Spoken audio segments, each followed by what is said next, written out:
So, ayun nga po, sa latest TikTok ni Erica Sureta, ay yung mga old video po niya, ay deleted na nga po or naka-private,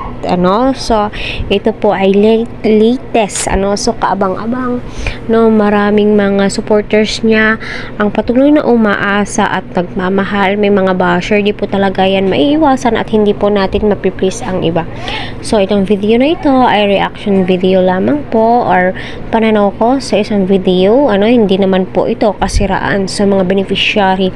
ni Kalinga Prab at syempre hindi naman po ito kasiraan sa mga ibang reactor na legit na reactor at napili po nila, so dito nga po makikita mo ay napaka-blooming ni Erica, so siya na pala ang nagpapasaya, yes, still sila pa rin po yung nagpapasaya kay Erica at until now, sa mga desisyon ni Erica iniisip po nila yan, so ang tinutukoy ko po ay ang kanyang lola, ang kanyang lolo na andyan pa rin po until now nakasuporta. So sino pa naman po ang hindi susupport kay Erica, na alam naman po natin na likas na matalinong bata, at inuuna o pina-prioritize nga po ang kanyang pamilya. Kaya maraming salamat, sa walang sawang suporta at pagmamahal, sa mga taong andyan kahit na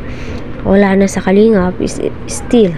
marami ang umaasa at patuloy na nananalangin, na sana nasa mabuti silang kalagayan.